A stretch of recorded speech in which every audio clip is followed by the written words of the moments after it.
Beshem Hashem Naaseh Venatziliach, nous poursuivons aujourd'hui notre étude dans les réflexions du Rav Dessler avec la suite de l'analyse au sujet de prendre et donner.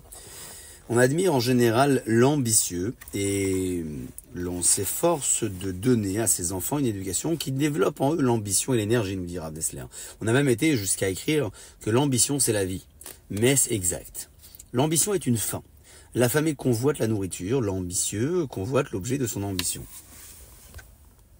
L'ambition, c'est la vie. Pourtant, la faim n'est pas la vie. C'est tout au plus un moyen de rester en vie, un stimulant que le Tout-Puissant a implanté dans ses créatures pour qu'elles n'oublient pas de nourrir leur corps. De même, toutes les ambitions sont des espèces de faim dues aux élans de notre cœur pour le bien ou pour le mal. Observons les animaux. Quand ils ont faim, ils mangent jusqu'à satiété. Puis ils cessent de manger jusqu'à ce que la faim se fasse à nouveau ressentir. Le porc est peut-être une exception car il se goinfre continuellement sans connaître aucune satiété. L'homme souffre de la même maladie. Celui qui aime l'argent n'est jamais rassasié d'argent. Sa faim est perpétuelle. Et ce n'est pas simplement la faim d'argent qui le possède ainsi, il en est de même de tous les désirs physiques, toutes les ambitions. Plus on s'efforce de les satisfaire, plus la boulimie s'intensifie. C'est ce qu'ont dit nos sages sur une des formes du désir physique. Plus on le satisfait, plus il a faim.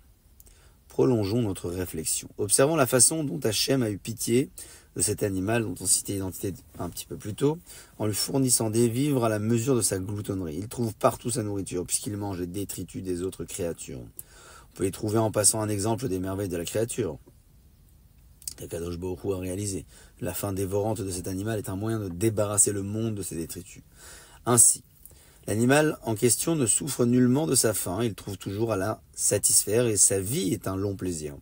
Mais pour l'homme, que son mauvais penchant affame sans cesse, il n'en est pas de même. Ce qu'il convoite est hors d'atteinte. La plus petite parcelle de l'objet souhaité lui coûte une énergie considérable déployée au combat féroce.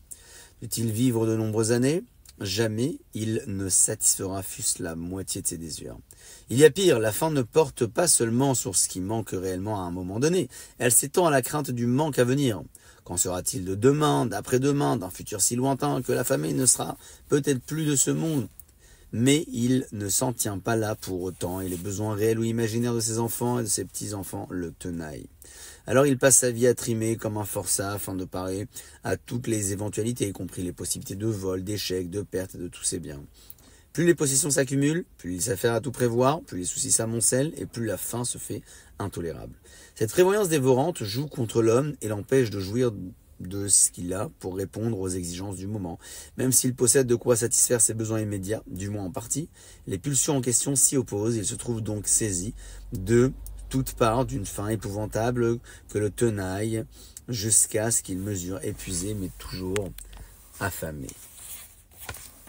Ainsi s'achève cette seconde étape de la réflexion exposée par le Rav Dessler au sujet des ambitions de l'homme et en lien avec sa capacité à donner ou à prendre. Baruch Adonai Le'olam.